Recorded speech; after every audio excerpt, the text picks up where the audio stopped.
Mim presents Wicked Wednesdays.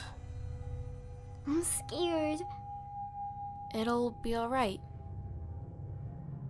I snapped awake and looked at the clock, only to notice it read 2:20 a.m. I rolled over and managed to fall asleep, just to wake up 10 minutes later with a foreboding feeling.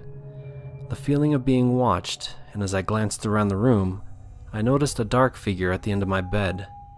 In my tired state, I waved at it, believing it to be merely a shadow, only to see it wave back.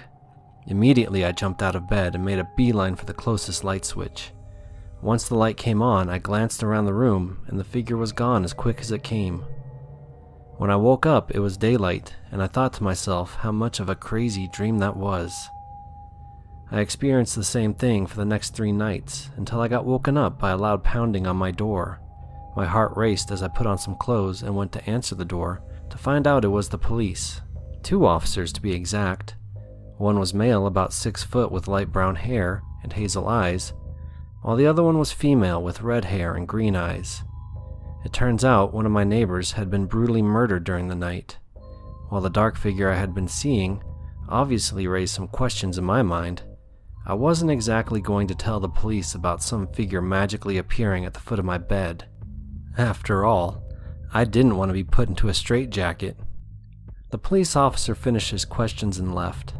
I returned to my bed for as much sleep as I could get. When I woke up, I thought about what the officer said and how shocking it was, but I didn't realize the true brutality of the murder until I picked up the paper from my front porch and read the headline: 90-year-old woman beheaded in suburbs. I was surprised, as the suburbs I had moved into was meant to be a rather peaceful and safe place. That's why I moved here to begin with. Over the next few days, I had the same dream repeat itself.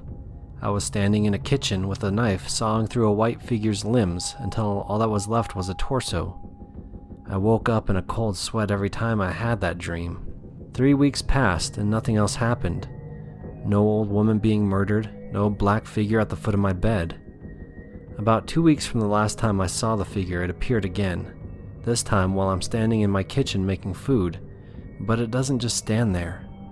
This time I feel a hard punch in my back, and when I turned around, there's the dark figure standing in the doorway, and a foreboding laugh echoed through the house.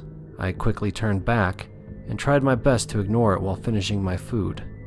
The same thing happened every day for the next week.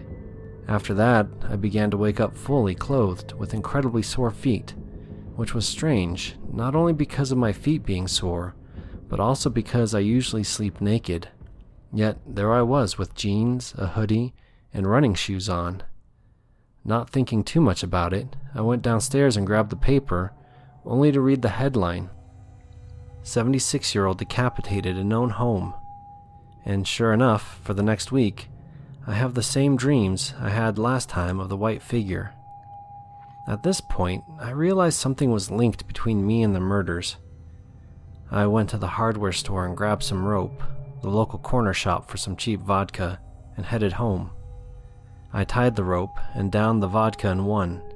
As I climbed up the ladder I had set up and put my head into the noose I had tied, that's when I saw the dark figure, but this time it smiled.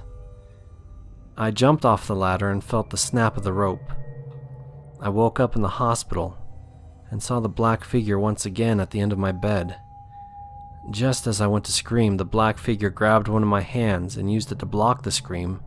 Then he grabbed the index finger of my other hand and put it to its face in what was unmistakably a shushing motion. I haven't seen the black figure since, and I hope I never see it again.